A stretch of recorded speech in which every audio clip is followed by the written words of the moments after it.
Ya Rabbi salli ala Muhammad, Ya Rabbi salli alaihi wa sallim. Ya Rabbi salli ala Muhammad, Ya Rabbi salli alaihi wa sallim. Ya Rabbi salli ala Muhammad, habibika syafi'il musyafa'. Ya Rabbi salli ala Muhammad, habibika syafi'il mustafa.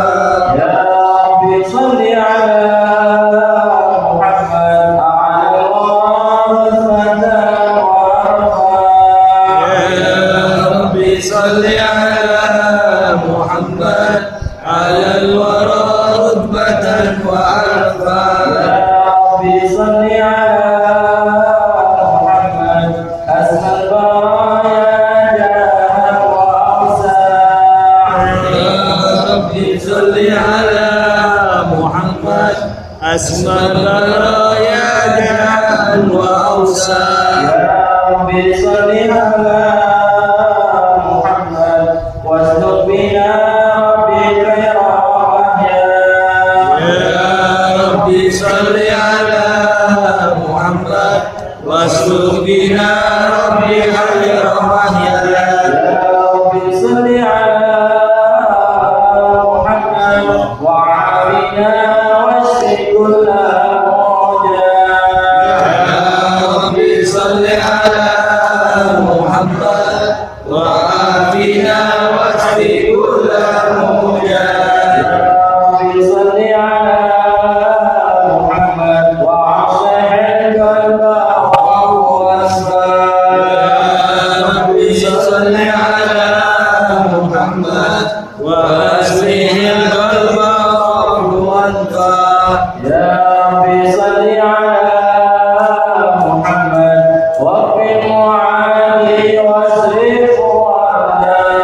Ya Rabbi salli ala Muhammad, waghfir mu'adi wasrifhu warda. Ya Rabbi salli ala Muhammad, a'udhu fi hizrika al-mumanna. Ya Rabbi salli ala Muhammad, nahulu bi isnikal mumanna. Ya Rabbi salli ala Muhammad, Rabbi dha'ana ridhaka al-ahwal. Ya Rabbi salli ala Muhammad, Rabbi rضa'na ridhaka al-arfa. Ya Rabbi salli ala Muhammad, waj'alna fil jinani majma'.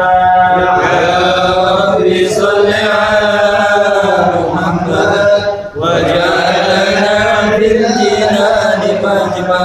Ya Rabbi salli ala Muhammad, Rabbi bina khaira khalqi ajma'. Ya Rabbi salli ala Muhammad, rafiq bina khayra khalqika ajma'. Ya Rabbi salli ala Muhammad, Ya Rabbi salli alaihi wa sallim. Ya Rabbi salli ala Muhammad, ya Rabbi salli alaihi wa sallim. Allahumma salli wa sallim wa barik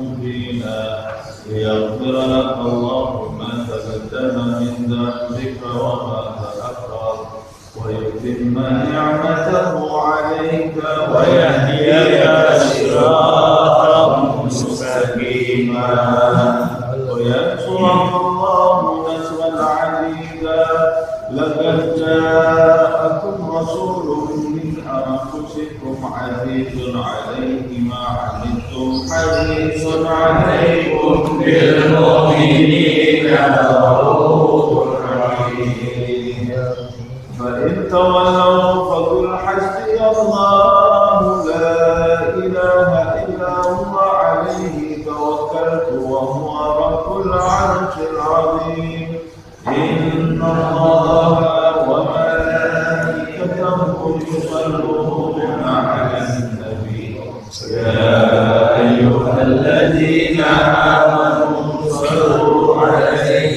وسلموا تسليما اللهم صل وسلم وبارك عليه وعلى آله اللهم صل وسلم وبارك عليه وعلى آله. الحمد لله الذي هدانا بعبده موسى إليه بالإذن وقد هدانا لبيك يا من دلنا وهدانا صلى عليك الله بارك الذي بك يا مشفع فصلنا وحبانا وعلى الأوهام وعلى سرك الأسماء ورسول النجاة بالإيمان وعلى صحابتك الكرام ومؤمنيك أسمعوا بولائهم عظانا والتابعين لهم بصدق ما على حال المودة هيجا الأشياء والله ما ذكر الحبيب لدى المحب إلا وأضحى والدها مشوانا أي المحبون الذين عليهم بذل النفوس مع نفائسها لا يسمعون من ذكر طه المصطفى إلا به الفحش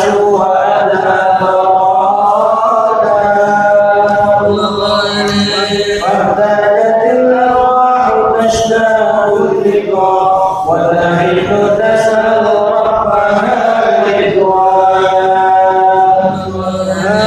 حال المحبين كساف المعيا يلد شر يودي بالعالم وإذا أوصى طه المجتبى وعن البر لا يهتدي الرجال يا ربنا صل وسلم دائما على حبيبك من إليك دعانا اللهم صل وسلم وبارك عليه وعلى آله اللهم صل وسلم وبارك عليه وعلى آله صلى الله عليه وقال جاءكم نور فسبحان الذي أنبانا وذكر الله عبده والذي في ذكره عاتب به ورحمة المولى فأما قوله فليقرأوا واطلب به فعالا مستمسكا بالعروة الوثقى ومعتصما بحبل الله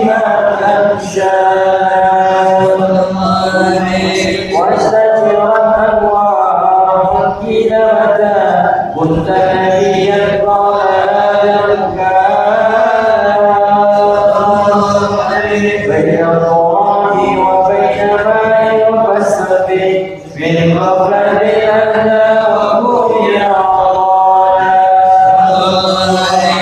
واعبد إلى أسرار ربي لم يزل يدخلني بين الخيال صالا لم يختلف بعصوبتين إلا في غيرها على خروجها فأنا خيار من خيار قد خرجت من نكاح الإيمان صالا غفر الله حماه وما بارك مثله إنسان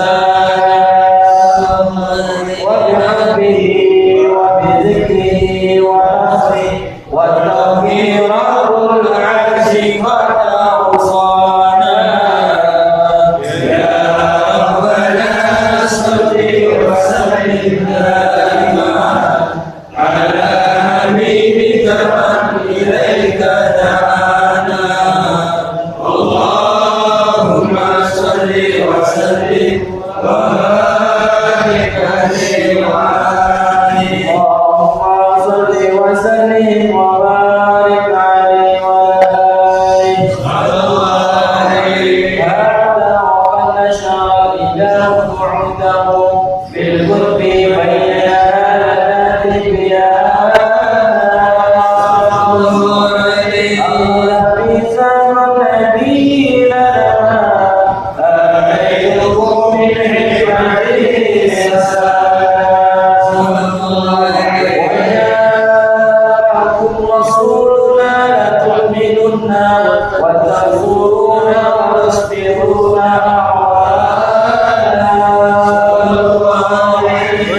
وتشروا أقوامكم بالمصطفى أعلم بذلك مربدا ورجالا فهو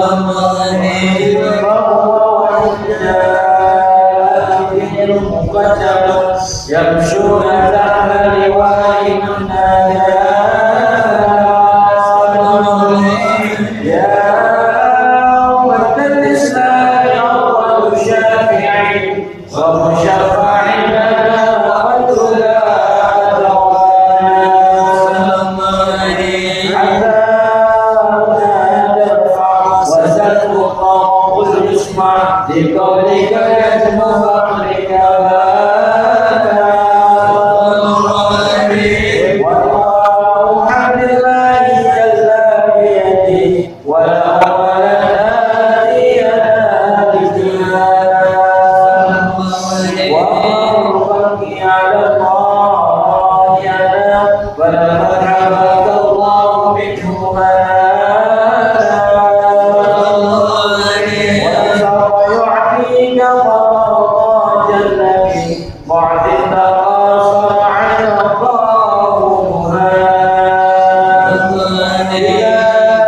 ذكر الذكرى محمد كيف تنزح عن القلوب الرانا يا ربنا صل وسلم دائما على حبيبك من إليك دعانا اللهم صل وسلم وبارك عليه اللهم صل وسلم وبارك عليه وعلى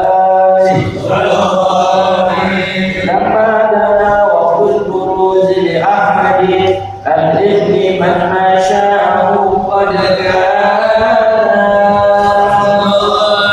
هذه الأم الآمنة بنت مريم من لها على الإله والمكان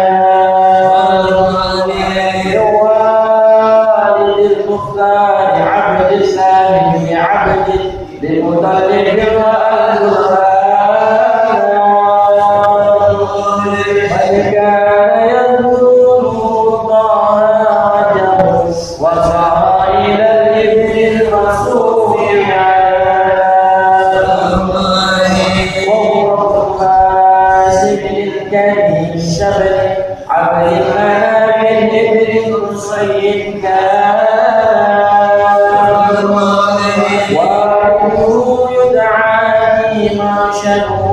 قد تداعت بذلك شاء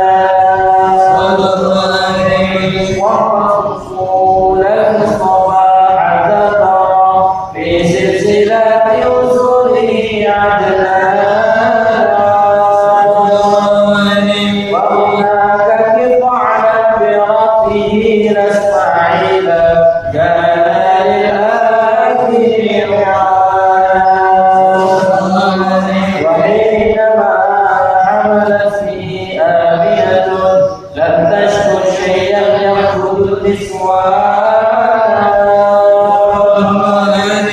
وبها أعاذ اللؤم من رب السماء أبصر الهدى والهمى والأحزان ورأتها قد جاء وعلمت فيه أن المهيمن شرف الأقوال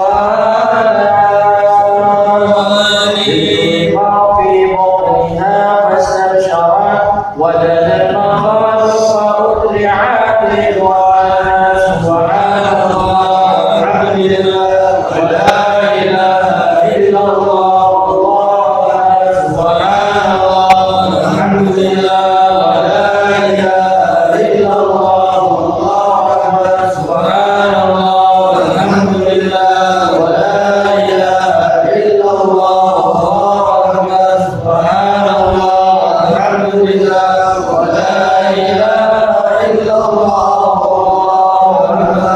وتعرض له وانتهينا بالله العلي العظيم في كل لحظة أبدا عدد خلقه ورضا نفسه وجنة عرشه ومداد كلماته وتجلت الأنوار من كل الجهات وعرضوا إلى وهو إلى قتل أخرجت شمس الهدى ظهر حبيب كرما وصالا صلى الله على محمد صلى الله عليه وسلم صلى الله على محمد صلى الله عليه وسلم يا نبي سلام عليك يا رسول سلام عليك يا حبيب سلام عليك يا رسول الله صلوات الله عليك يا نبي سلام عليك يا رسول سلام عليك يا حبيب سلام عليك يا رسول الله صلوات الله عليك أبرز الله المشافع صاحب القدر المرفع أنا نور النواحي برسول الله على طول المولى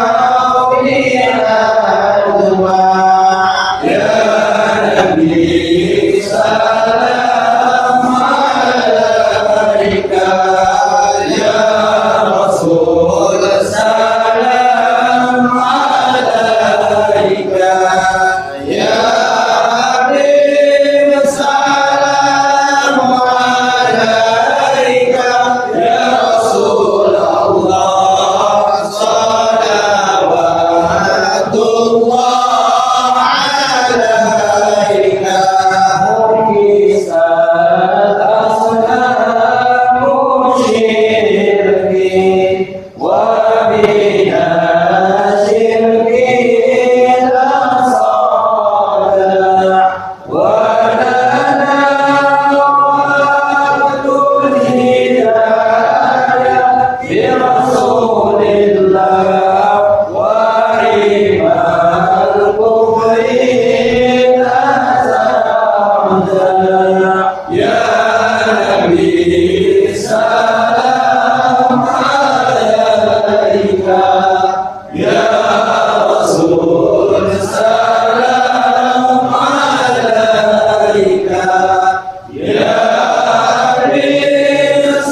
Muhammad sallallahu alaihi wasallam. أحمد عليه والصحابة ما سنجا. الله على محمد صلى الله عليه وسلم. اللهم صل وسلم وبارك عليه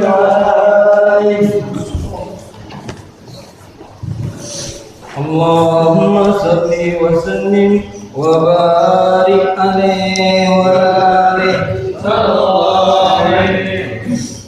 ولد الحبيب فهر حالا ساجدا لله من أنسانا وبرانا. ورعاية المولى تهيت بأحمد في كل حين باطنا وعيانا. قد أرضعته الأم ثم سويبة وهليمة منسودها قد بانا. قد بشرت سويبة سيدها أبا لهب أعتقها فرحانا. لم ينس خالقنا له فرحته بالمصطفى عبد الحديث وتانا. أن الأداب مخفف في كل اثنين لفرحته لمن وافانا. هذا مع الكفر فكيف بفرحة من ذي فؤاد امتلأ إيمانا. ورأت حليمة ما رأت من بركات محمد ما حير الأذهان. درى له صدر وقد كان ابنها يبيت يبكي مسكبا جيعانا. لكنه ليلة أن جاء الحبيب بات موفور الرضا سبحانا.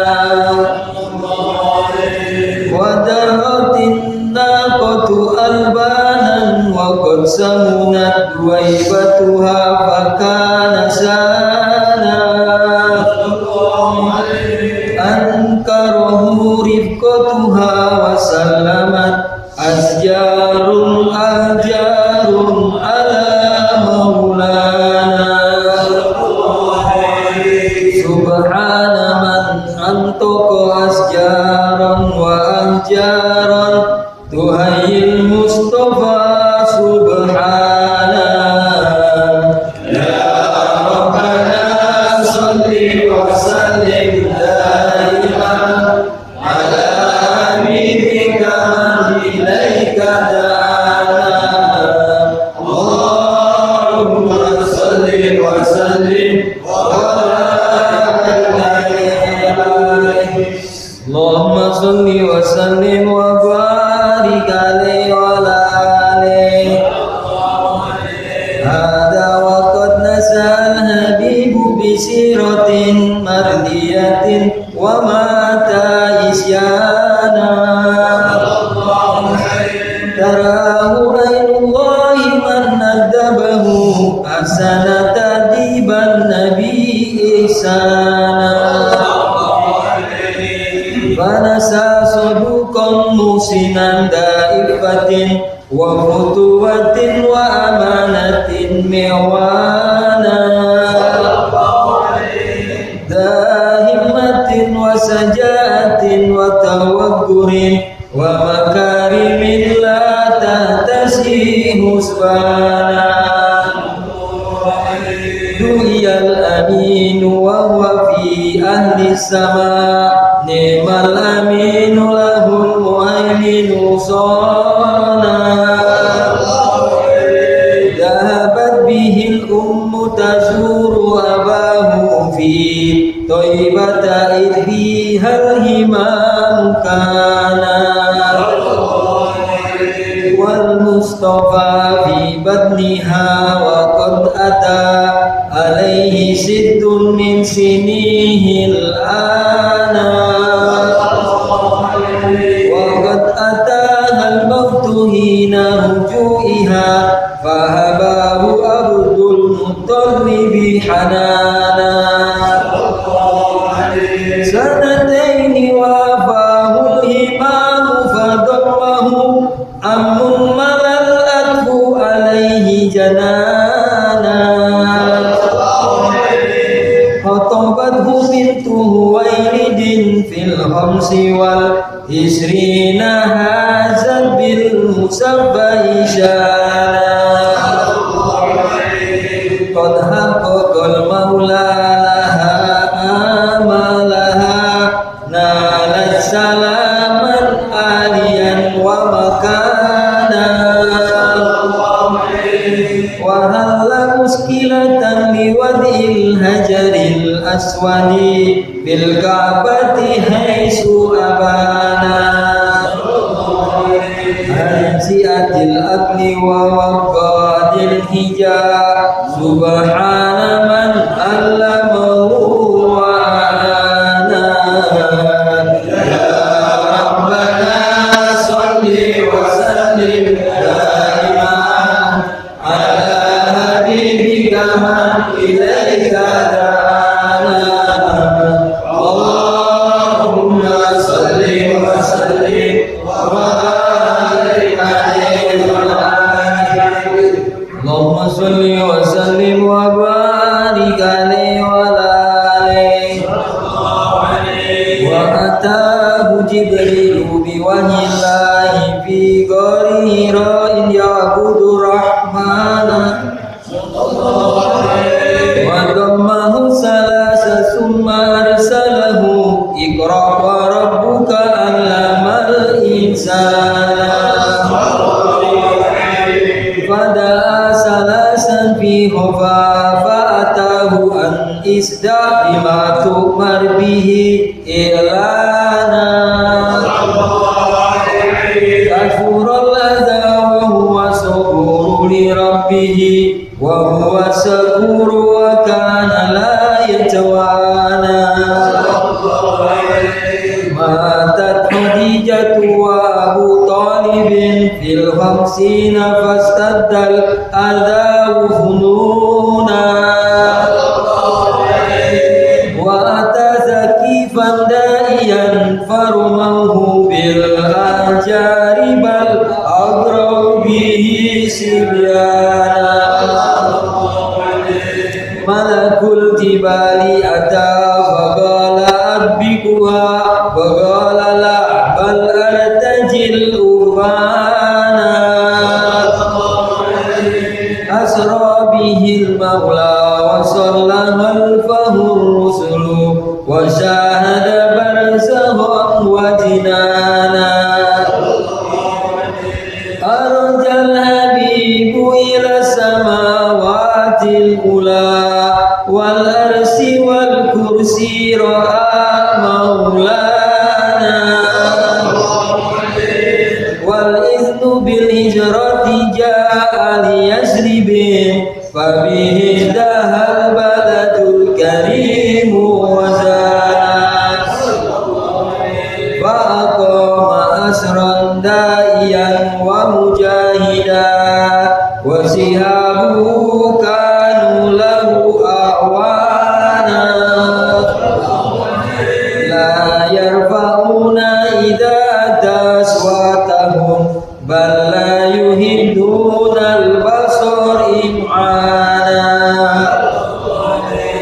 قدرا وتعظيما لسان محمد إذ قتلوا في فضله قرآنا ولقد رأوا من ملكه عجبا وكم قد ساهدوا ما هير الأذهان كرما وعفوا وسخاوة وتواضعا وجزها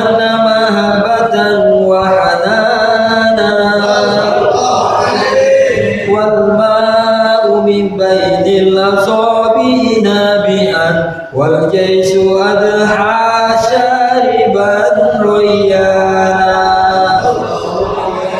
والله قد أزمت معازز أمل رفع المهيمن للنبي مكانا ولقد غزا سبعا وعشرين مع الصحب رجالا قد مسوا ربانا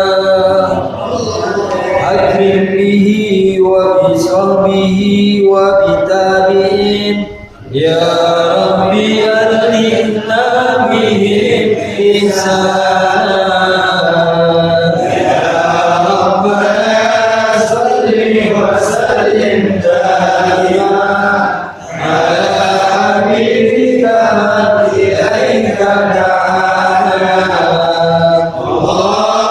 اللهم صل وسلم وبارك عليه وعلى آله اللهم صل وسلم وبارك عليه وعلى آله ولقد أشرت لنعت من أوصافه تحيي القلوب تهيج الأشجان قد أثنى عليه فما يساوي القول منا أو يكون ثناء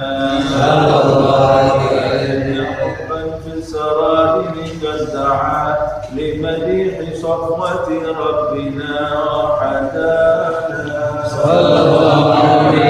نتجنا بالمودة هامنا نرفع أيدي فقرنا ورجانا الأحد العليم إلهنا متوسلين بمن إليه دعانا وحبيبه وصفيه زين الوجود به الإله حبانا يا ربنا يا ربنا يا ربنا بالمصطفى قبلنا أجب دعوانا أنت لنا يا ذكرنا في هذه الدنيا وفي أخرانا أسلم لنا الأحوال واغفر ذنبنا ولا تؤاخذ ربي إن أخطانا واسلكنا في نهج طه المصطفى ثبت على بدن الحبيب خطانا علينا بفضل منك طلعة أحمد في بهجة عين الرضا ترعانا وبه في كل حال حملنا وحبال من ودى ومن والانا والمحسنين ومن أجاب نداءنا وذوي الحقوق وطالبا أوصانا والحاضرين وساعيا في جمعنا نحن بين يديك أنت ترانا ولقد رجوناك فحقق سؤلنا واسمع بفضلك يا سميع دعانا وانشر بنا سنة طه في بقاع الأرض ومع كل من عادانا وانصر إلينا واسقنا كأس الهنا واشفي وعافي عاجلا مرضانا واقض لنا الحاجات واحسن ختمنا عند الممات وأصلحا عقبانا يا ربي واجعلنا وأحبابنا في ذلك الفردوس يا رجوانا يا ربي واجعلنا وأحبابا لنا في ذلك الفردوس يا رجوانا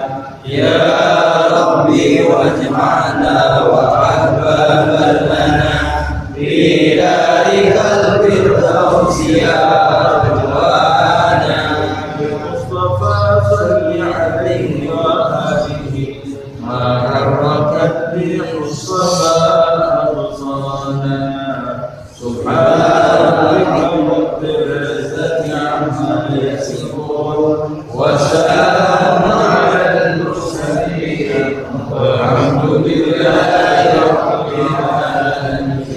الفاتحة.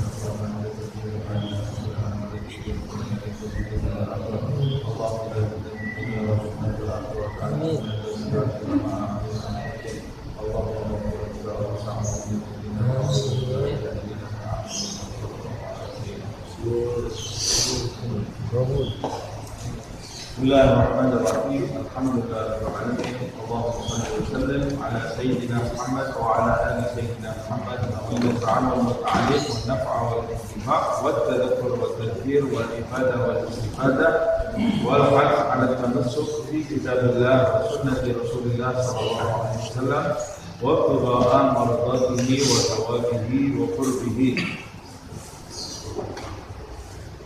Kita lanjutkan kajian Minhajul Abidin karya Al-Imam Al-Ghazali. Kita sampai pada bahasan bagaimana cara mewujudkan ketakwaan di dalam diri kita sehingga bisa terkekang hawa nafsu kita. Imam Ghazali menjelaskan yaitu dengan cara bertakwa kepada Allah Subhanahu wa ta'ala pada kedua mata kita, pada telinga kita, pada lisan kita, pada hati kita, dan pada perut kita. Kemudian kita juga sudah membahas, mulai kita bahas satu persatu bagaimana cara bertakwa atau apa yang memotivasi kita untuk bertakwa pada kedua mata kita. Imam Ghazali menyebutkan, memberikan kepada kita tiga alasan atau tiga hal yang bisa memotivasi kita untuk menundukkan pandangan mata kita. Yang pertama yang sudah kita bahas, ayat Allah Subhanahu wa ta'ala, qul lil mu'minina yaghuddu min absarihim wa yahfadhu furujahum dzalika azka lahum innallaha khabirun bima yasna'un. Kata Imam Ghazali, di dalam ayat ini terdapat takdib, tanbih, tahdid. Takdib yaitu pelajaran adab, etika dari kalimat dalam ayat itu, qul lil mu'minina yaghuddu min absarihim. Ini sudah kita bahas di pertemuan ini. Kemudian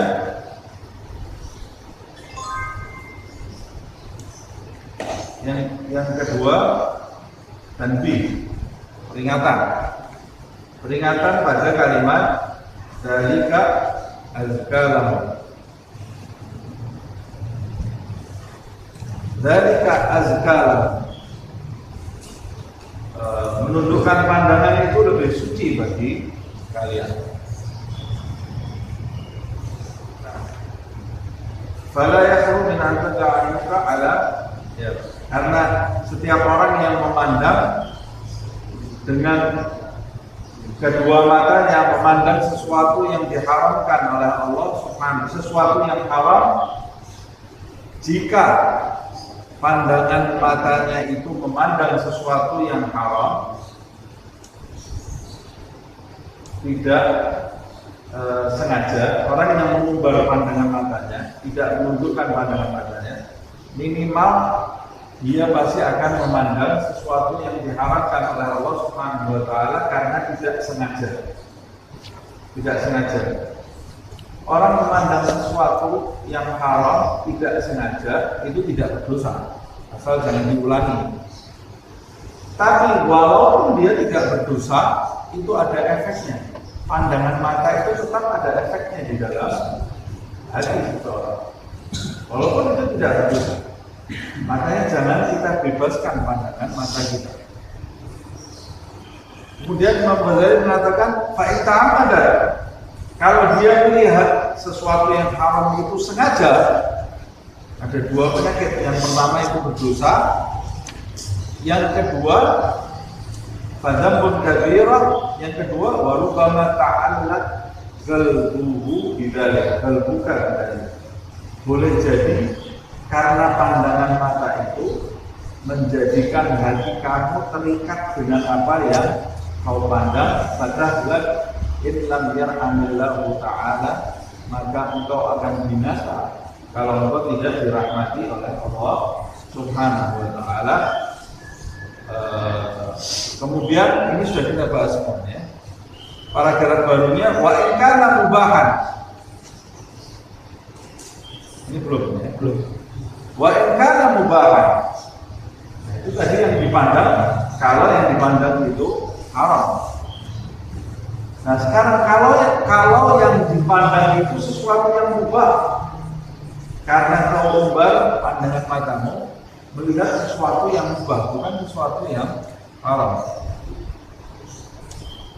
Kalau engkau melihat sesuatu yang mubah, kau bebaskan kedua matamu memandang sesuatu yang mubah, farubbama yashtaghilu qalbuka.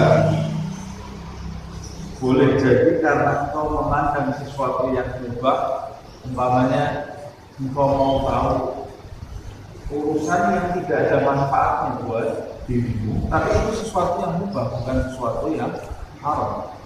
Boleh jadi pandangan kamu yang mubah itu menjadikan hatimu sibuk terhadap sesuatu yang mubah, sesuatu yang mubah yang tidak ada manfaatnya. Yang tidak ada manfaatnya untuk hubunganmu dengan Allah Subhanahu wa ta'ala, tidak ada manfaatnya untuk nanti tempat kembalimu di akhirat. Jadi buang waktu lihat sesuatu umpamanya bagus, sesuatu yang mubah, indah, hatinya terikat dengan sesuatu tadi, menyibukkan hatinya dengan membayangkan apa yang dia lihat tadi, sampai melalaikan dari sesuatu yang lebih pantas untuk menyibukkan diri kita. Faja'akal waswasu wal khawatir bisababihi. Karena hatimu sibuk membayangkan sesuatu tersebut, maka datanglah was-was, bisikan-bisikan di hatimu, lintasan-lintasan. Jadi ada banyak lintasan, menambah banyak lintasan di dalam hatimu. Lintasan yang tidak ada manfaatnya, atau bisa jadi lintasan-lintasan yang tidak baik. Khawatir al-rabi'ah, lintasan yang mengajak kamu ke hal-hal yang rendah, bukan ke hal-hal yang tinggi, bukan kedudukan di sisi Allah Subhanahu wa ta'ala, bukan kedudukan nanti di akhirat, tapi mengajak kamu kepada hal-hal yang rendah, hal-hal duniawi, hal-hal hewani, yang tidak ada hubungannya dengan perjalanan spiritual kamu, rohani kamu. Wala'allaka la tasilu ilaihi fatabqa mashghulal qalbi munqati'an 'anil khair. Apa sih efeknya kalau hati kamu sibuk dengan hal tersebut? Kata Imam Ghazali, wala'allaka la tasilu ilaihi, boleh jadi waktu kamu melihat sesuatu yang mubah itu, hati kamu jadi tertarik terhadap sesuatu yang mubah itu, disibukkan dengan hal tersebut, padahal kamu ya juga nggak bisa mendapatkan yang mubah itu. La tasilu ilaihi, umpamanya tidak punya kepentingan, umpamanya ya, tidak punya kepentingan untuk beli rumah, tidak punya kepentingan untuk beli rumah, lihat rumah, umpamanya saja, lihat gambar rumah, gambar ini bagus sekali nih, dalamnya luar biasa, hatinya sibuk dengan hal tersebut. Padahal kamu ya tidak bisa beli rumah itu. Jadi cuma asik dengan kemewahan saja, asik dengan kemewahan tempat tinggal, kemewahan undangan, kemewahan pakaian, kemewahan barang-barang elektronik. Padahal kamu tidak memerlukan itu, kata ekonomi. Sehingga kamu pertama beli juga nggak bisa, nggak punya uang untuk beli itu. Mendapatkan apa yang kamu lihat itu kamu nggak bisa, tapi hati kamu sibuk dengan hal tersebut. Nah, ini setiap orang ini yang menyibukkan kan bisa beda-beda. Sibuk dengan hal tersebut, munggoti'an anil khair. Kemudian kamu mencari tentang hal-hal yang menyibukkan hatimu tadi, sampai akhirnya hal tersebut memutuskan kamu dari perbuatan baik yang bermanfaat untuk akhirat.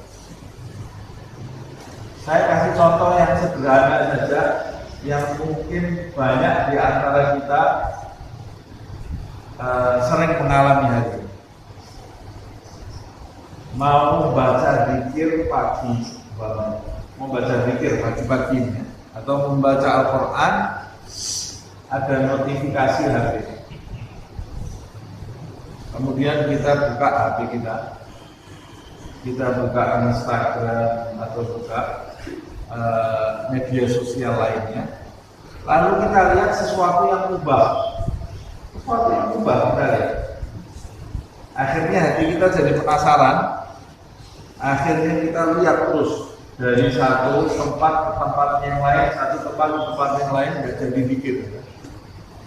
Terputus dari kebaikan ya? Terputus dari, umpamanya kita biasa membaca Al-Quran, terputus dari Al-Quran. Kita bisa biasa pagi membaca Wirdul Latif, membaca Yasin, Wirid Syakran, Hizib Nawawi, terputus kamu dari itu akhirnya. Karena kamu membiarkan matamu, membiarkan kedua matamu memuaskan keinginannya untuk mencari sesuatu yang tidak ada manfaatnya untuk hidup kamu. Atau waktunya ke majelis, umpamanya ya, Sabtu pagi waktunya ke majelis, iseng, sudah siap ada ya, sudah siap. Hatinya ingin buka televisi, mau buka televisi. Padahal saya buka televisi, saya lihat sebentar, nanti waktunya saya matikan, terus saya jalan. Buka televisi, matanya dibebaskan, tidak ada manfaatnya matanya. Tidak ada yang dicari, tidak ada berita yang dia cari, tidak ada sesuatu yang penting. Pokoknya ingin membebaskan matanya melihat sesuatu yang tidak ada manfaatnya. Dia buka, muncul acara yang menjadikan dia terkesan. Habis itu duduk, lihat jam, 5 menit lagi saya baca. Ya lagi, asik ini. Coba tunggu 5 menit lagi, 5 menit lagi. 5 menit, Sabtu panasnya pengajian. Terputus nggak dia dari bagian? Terputus. Awalnya dari apa? Dari membebaskan pandangan. Ini penjelasan Imam Ghazali. Nah, jadi membebaskan pandangan mata itu, maka kedua matamu akan bisa melihat sesuatu yang haram, bisa juga melihat sesuatu yang mubah. Kalau melihat sesuatu yang haram, tidak sengaja, tidak dosa, tapi bisa menjadikan kamu binasa, karena sesuatu yang tergambar terus di hati kamu ini sesuatu yang haram tersebut. Apalagi kalau kamu melihatnya sengaja. Kalau kamu melihat sesuatu yang mubah itu tidak berdosa, tapi bisa jadi karena sesuatu yang mubah itu hati kamu sibuk memikirkan sesuatu yang mubah yang tidak ada manfaatnya, sehingga memutuskan diri kamu dari kebaikan yang biasa kamu jalankan atau dari kebaikan yang sudah kamu rencanakan. Dari yang kamu rencanakan. Munggati'an 'anil khairi wa in kunta lam tara dzalik. Walaupun kamu sudah tidak melihat lagi. Wa in kunta lam tara dzalika. Walaupun kamu sudah tidak lihat barang itu lagi, tapi karena hatimu terus membayangkan itu, bisa memutuskan kamu dari kebaikan. Lihatnya padahal sudah 3 hari yang lalu, sampai sekarang masih sibuk terus, mikir itu terus, muta-atik itu terus di dalam hatinya. La haula wala quwwata illa billah. Faqad Imam Ghazali mengatakan wa in kunta lam tara dzalika faqad kunta mustarihan an dzalika kullihi. Maksudnya itu ya.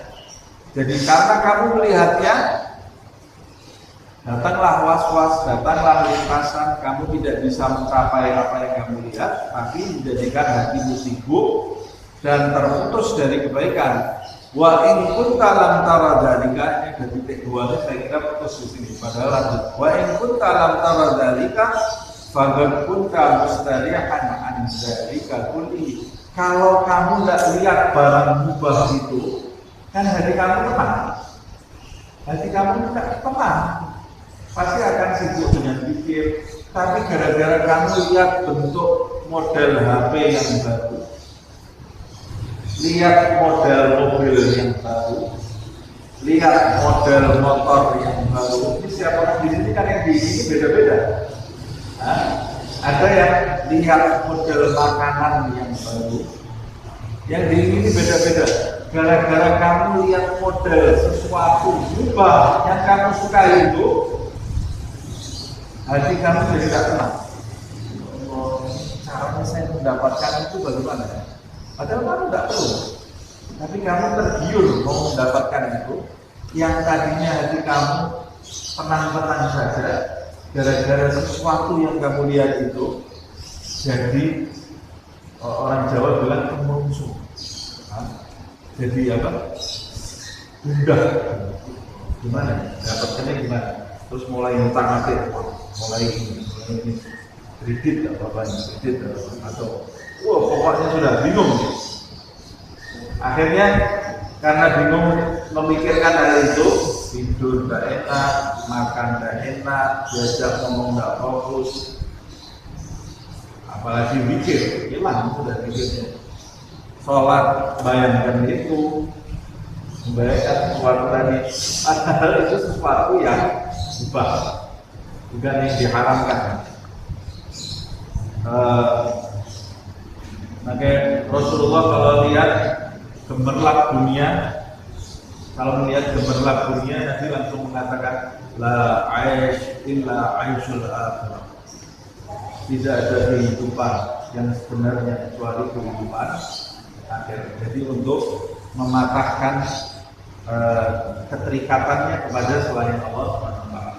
Kita kalau melihat sesuatu yang dunia yang menyilaukan, memalingkan kita dari Allah Subhanahu wa taala, ucapkan tapi dari dalam hati, la aish illa aishul akhirah. Tidak ada kehidupan, tidak ada kebahagiaan yang sebenarnya, tidak ada ketentraman, kenyamanan, keindahan yang sebenarnya kecuali nanti di akhirat. Kalau di sini semuanya hancur, semuanya habis. Kita kalau mandang seperti ini, ada persepsi orang yang salah. Ada yang mengatakan, oh ini pengajian apa? Pengajian ngajak orang jauh dari dunia, nanti nggak kerja, males semua. Akhirnya orang Islam ini miskin semuanya. Ini persepsi yang salah. Justru orang Islam itu harus jadi orang-orang yang kaya, tapi kekayaannya semua tidak ada di dalam hati. Kekayaannya semua buat kepentingan Allah dan kepentingan Rasulullah. Kalau apa jadi orang kaya tapi pelit? jadi orang kaya, tapi hatinya terjajah dengan kekayaannya, itu orang miskin. Orang kaya yang sebenarnya itu orang yang hatinya merdeka dari selain Allah Subhanahu wa taala. Orang Islam itu kaya-kaya dan kekayaannya tidak dimakan sendiri. Karena hatinya sudah tidak silau memandang dunia ini. Dia kaya dan kekayaannya untuk kepentingan Allah dan kepentingan Rasulullah Sallallahu Alaihi Wasallam. Nah ini diantaranya mengikis sifat kikir, sifat bakhil. Sifat kikir, sifat bakhil itu keberpalingan dari Allah menuju kepada cinta dunia. Cinta dunia. Nah, arahkan pandanganmu kepada Allah Subhanahu wa ta'ala. Kalau kamu melihat sesuatu yang mubah tadi, kalau kamu tidak melihatnya, fagat kunta mustarihan an dzalika kullihi. Wa fi hadzal ma'na, yang sesuai dengan makna yang saya jelaskan ini, kata Imam Ghazali, Lukira an Isa salawatullahi wa salamuhu alaihi wa ala nabiyina. Disebutkan satu riwayat, satu ucapan, ada yang mengatakan itu dari ucapan Nabi Isa. Semoga Allah bersolawat, melimpahkan salawat dan salam kepadanya, juga kepada Nabi kita Muhammad SAW. Disebutkan annahu Isa itu berkata, iyyakum wan nadhr, hati-hati kamu terhadap pandangan. Dia tidak menyebut pandangan haram. Isa itu tidak mengatakan hati-hatilah kamu terhadap pandangan yang haram, tapi hati-hatilah kamu terhadap pandangan. Pandangan ini paling baik. Ucapan itu ada benteng dua, ada bibir. Kalau kita tutup dia tidak keluar. Kita buka, tidak kita gerakan, dia juga nggak keluar kata-kata. Tapi kalau pandangan itu tidak ada bentengnya sama sekali. Begitu kita buka, apa yang kita lihat itu langsung masuk ke hati. Semuanya masuk ke hati. Apa yang kita lihat langsung masuk ke hati. Tidak bisa sampai sini diseleksi dulu seperti kata-kata. Kalau kata-kata itu ada realnya, akal. Kalau penglihatan, begitu kita buka mata kita langsung kelihatan mau yang mubah, yang haram, yang manfaat, yang tidak manfaat. Nah, makanya kata Nabi Isa alaihissalam, iyyakum wan nadhr, hati-hati kamu terhadap pandangan. Fa innaha tazra'u fil qalbi asy-syahwata, karena sesungguhnya pandangan itu menanam benih syahwat di dalam hati. Pandangan itu menanam syahwat di dalam hati. Setiap pandangan yang kau bebaskan, baik yang haram atau yang mubah, itu ada benih syahwat di dalam hati.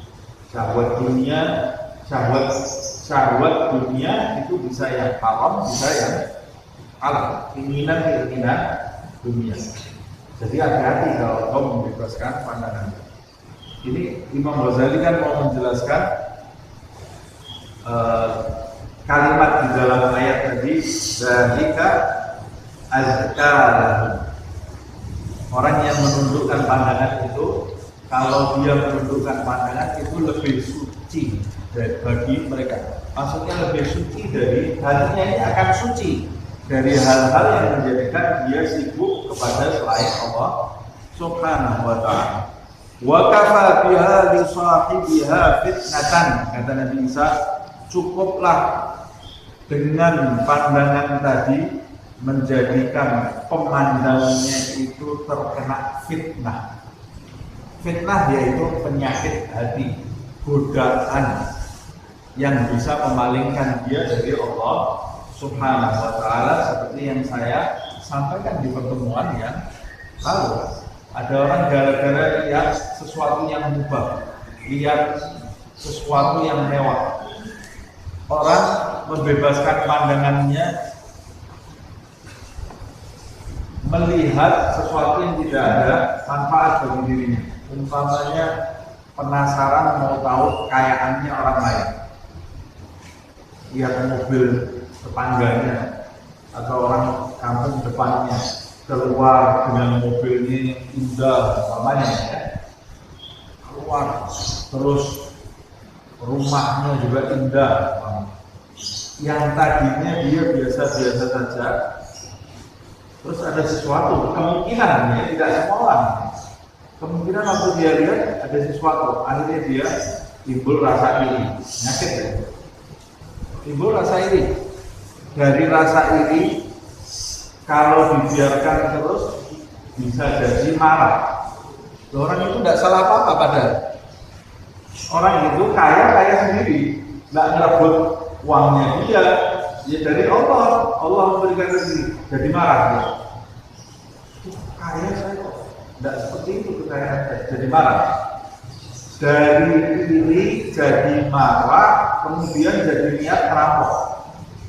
Bisa jadi kalau di loss terus dibiarkan jadi niat merampok. Dari merampok ada kemungkinan dulu hanya dari pandangan. Seperti ahli ibadah di zaman Bani Israel, ahli ibadah selama tahunan, lihat saat membebaskan pandangannya sekali, melihat seorang wanita, dari pandangan itu menjadi lihat seorang wanita dia, dari pandangan itu menjadikan dia berzina. Waktu dia berzina, ada anak kecil yang masuk melihat dia sedang berzina. Akhirnya dia takut namanya tercemar, karena dikenal di kampung itu sebagai ahli ibadah. Akhirnya dia ngambil pisau, dibunuh perempuan itu, anak kecil itu dibunuh. Dari pandangan mata melakukan perbuatan zina, membunuh dua orang.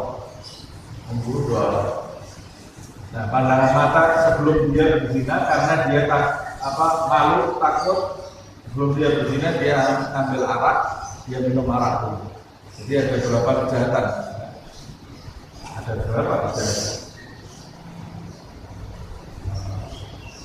Pandangan mata itu kalau dibebaskan, boleh jadi kita bebaskan hari ini, menyibukkan hati kita, tapi tidak sampai kita melakukan kejahatan. Boleh jadi, tapi besok pagi, 2 hari lagi, 3 hari lagi, kita sudah tidak lihat, tapi hati kita masih sibuk terus dengan pandangan itu, bisa juga menjadikan kita berbuat yang tidak baik, yang tidak diridhoi oleh Allah Subhanahu wa ta'ala. Wa qala Dhunnun rahimahullah ta'ala, Dhunnun al-Misri, seorang wali besar, semoga Allah merahmatinya, berkata dia, ni'ma hajibus syahwa ghaddul absar. Dia mengatakan sebaik-baik tameng dari syahwat, sebaik-baik penghalang syahwat adalah ghaddul basar, menundukkan pandangan. Artinya siapa yang menundukkan pandangannya, tidak mengumbar pandangannya, maka dia memiliki perisai dari syahwatnya. Lebih mudah bagi dirinya untuk menundukkan nafsu. Siapa yang mengumbar pandangan matanya, ya mustahil dia bisa menundukkan nafsunya, kecuali dia dirahmati oleh Allah Subhanahu wa ta'ala. Tapi kan orang ini harus bicara yang nyata, bicara yang dia. Jangan cuma dia bebaskan pandangan matanya, dia ubah keinginan nafsunya, kemudian dia mengatakan, ya, kalau Allah mentakdirkan nafsu saya tunduk, pasti akan tunduk, pasti akan jadi nafsu mutmainnah. Kamu bicara itu bicara yang real, yang nyata. Jangan menghayal, itu kamu menghayal. Kalau kamu mau mendapatkan sesuatu, ya kamu harus menjalani sebab-sebab. Kamu hidup di dunia, bukan di surga. Ya betul, kalau Allah menghendaki pasti semuanya terjadi. Tapi pada umumnya manusia yang hidup di dunia ini tidak akan diberi oleh Allah sampai dia berusaha. Pada umumnya, walaupun satu di antara 1 triliun orang, ada satu orang yang tanpa usaha diberi sama Allah. Ada kalau Allah mau bisa. Ada orang jahat, tidak terpikir jadi orang baik, tahu-tahu diberi hidayah sama Allah jadi sahabat baik. Ada enggak? Ada. Tapi itu satu di antara 1 triliun orang. Kamu bukan itu. Bukan ini itu. Jangan merasa jangan saya yang dapat hidayah tanpa sudah. Itu bisikan setan. Supaya kamu tidak mau berusaha jadi baik. Kalau punya pikiran seperti itu, Allah berkehendak. Oh iya, tapi bukan buat kamu, buat satu di antara 1 triliun orang. Buat kamu, Allah tidak akan memberikan apa yang kamu inginkan sampai kamu berusaha mengarah kepada apa yang kamu inginkan. Innallaha la yughayyiru ma biqaumin hatta yughayyiru ma bi anfusihim. Allah tidak akan merubah nasib suatu kaum sampai kaum itu punya keinginan berubah diri.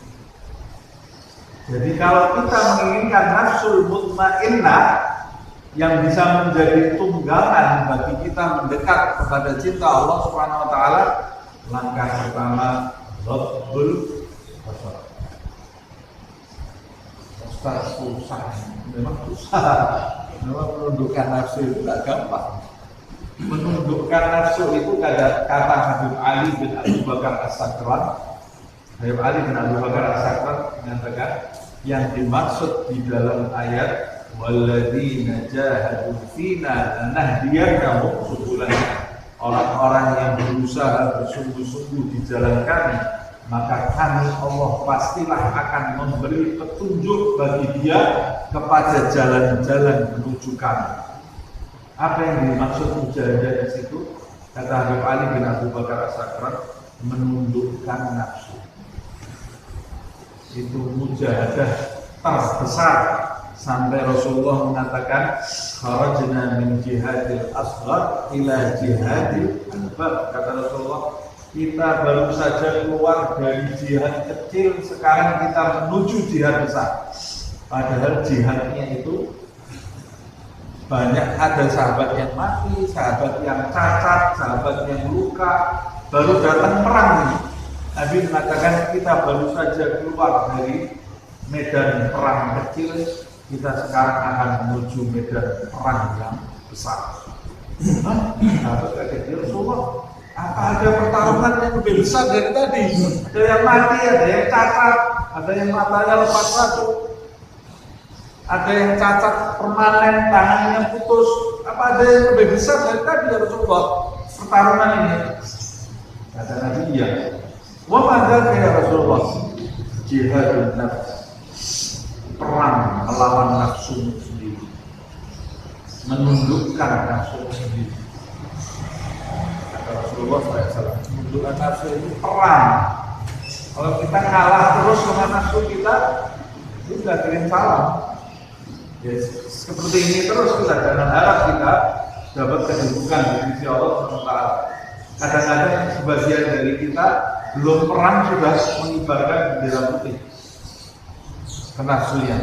Ini nafsunya namanya nafsul amal, yang mengajak dia terus. Dia ingin mengikuti nafsunya. Minimal kita ini harus menikah, nafsunya menjadi nafsul lawwamah. Nafsul lawwamah itu apa? Nafsu yang gontok-gontokan sama tuannya, perang sama tuannya. Nafsul lawwamah, nafsu yang sudah mulai berontak karena tuannya mau menzinakan dia. Nanti kalau sudah mulai zina, meningkat nafsunya menjadi nafsu mulhamah. Dan mulai nafsunya ini mulai mau ikut-ikut sudah ya, sudah dikasih pelana sudah angkat juga. Kemudian di atas itu mutmainnah, nafsu yang tunduk. Nafsu yang tunduk itu seperti kuda liar yang sudah tunduk, dibelokkan ke kiri, dia ikut ke kiri, dibelokkan ke kanan. Diperintahkan lari, dia lari, disuruh berhenti, dia berhenti. Kalau nafsu kita bisa seperti kuda liar yang jinak ini, itu berarti tanda-tanda kita sudah mau mencapai jalan taufik, sudah mau mencapai sirat yang diminta, ihdinas siratal mustaqim. Kalau nafsunya mutmainnah, itu kita sudah mau sampai ke sirat itu, jalan yang lurus itu. Jalannya sama, siratal ladzina an'amta 'alaihim minan nabiyyin was-siddiqin wasyuhada was-shalihin. Itu awal mulanya tunduk ke nafsu. Inti dari zikir, inti dari sholat qobliyah, sholat ba'diyah, inti dari melaksanakan sunnah wudu, sunnah ke kamar mandi, sunnah makan, adab-adabnya makan, adab-adab mau tidur. Apa sih tujuannya? Pertama, agar kita tidak lalai dari Allah. Yang kedua, mengikat nafsu. Karena nafsu itu maunya liar, tidak terikat dengan aturan-aturan. Maunya masuk kamar mandi ya masuk, selesai. Mau kaki kanan, mau kaki kiri, mau masuk kepala dulu, mau masuk kaki dulu, nggak tahu, pokoknya masuk kamar mandi, selesai. Tapi kita orang Islam diajari mengikat diri kita sampai hal masuk kamar mandi. Mau masuk kamar mandi kaki kiri dulu, mikir dulu kita kaki kiri dulu. Kenapa? Sebab Rasulullah seperti ini, mengikat nafsu kita. Nah, ini inti dari semuanya. Ini kita membahas pandangan tadi. Walaupun ahsan al-ghail, telah ada ucapan yang indah, benar. Setelah benar sesuatu ucapan, apa ucapan itu?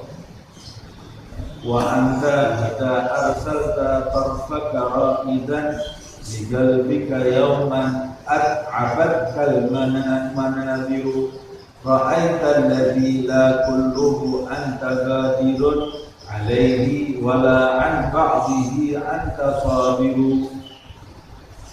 Ada ucapannya.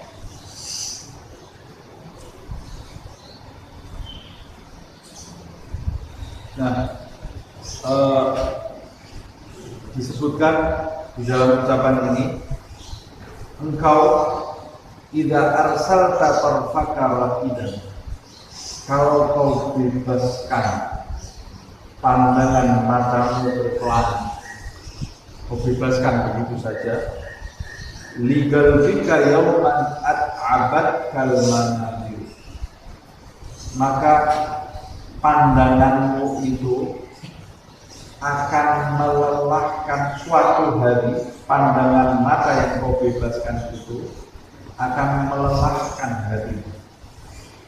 Pandangan matamu sudah selesai, tapi hatimu akan lelah terus dengan bayangan pandangan yang kau bebaskan. Ra'aital ladzi la kulluhu anta badirun, kamu memandang sesuatu yang kamu tidak memiliki kemampuan terhadap apa yang kau pandang. Memandang sesuatu yang kau tidak punya kemampuan terhadap apa yang kau pandang. Ada dua makna. Makna yang pertama, engkau lihat sesuatu yang kau tidak bisa meraihnya. Makna yang kedua, engkau lihat sesuatu yang mengakibatkan, berdampak kepada hatimu, menyibukkan hatimu, dan menjadikan engkau tidak mampu memanage apa yang ada di dalam hatimu ini. Kamu tidak mampu, semuanya yang masuk ke dalam hatimu kamu tidak mampu. Wala an ba'dihi anta sabiru, dan kamu tidak sabar walaupun terhadap setengah dari dampak yang kau pandang. setengahnya aja kamu tidak sadar, apalagi semuanya.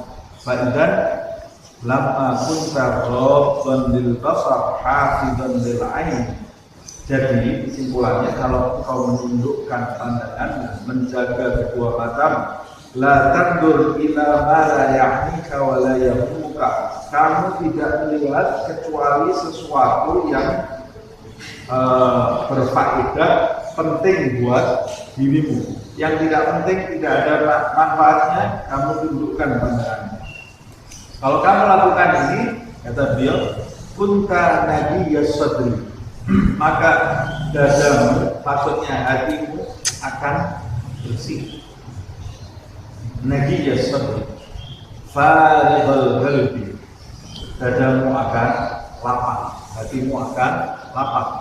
Mustarihan an katsirin minal waswas, kamu akan merasa tentram, tenang, jauh dari was-was, lintasan-lintasan yang bikin sumpah, bikin gundah, bikin kamu sibuk dengan hal-hal yang tidak ada manfaatnya. Saliman nafsi anil afat, maka jiwamu akan selamat dari keburukan-keburukan.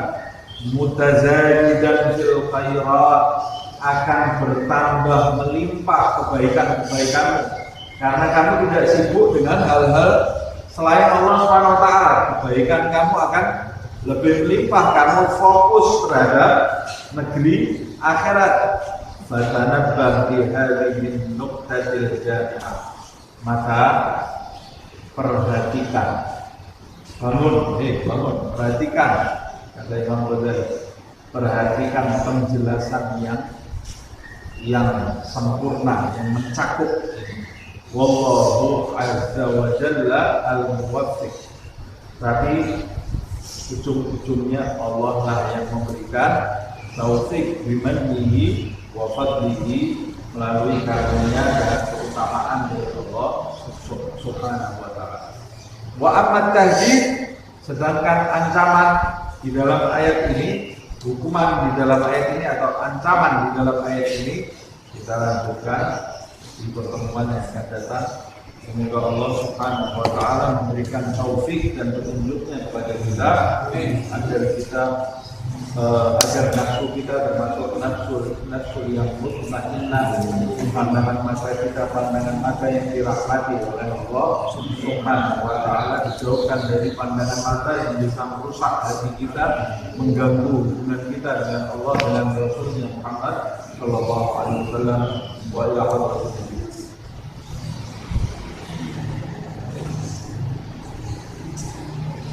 ya Rabbana ta'ala bi annana tarabna wa anana asrafna wa asrafna wa tub alaina tawbah rabbini kulli hawba wa surana awati wa amin rahmati wa birri walidina rabbi wa mauludina wal ahli wal ikhwani wasairil bilani wa kulli zi mahabba au jiratin au suhbah wal muslimina ajma'in. Amin rabbil isma fadlan wa judan manna la bitisabin minna sil mustafa rasulin a'dhabi kulli suri bil mustafa rasulin a'dhabi kulli suri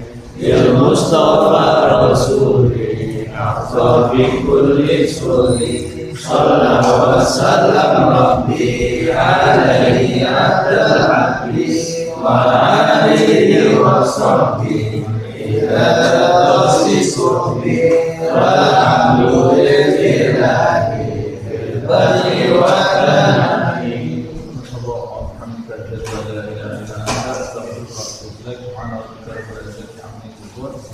Subhanallahi wa bihamdihi.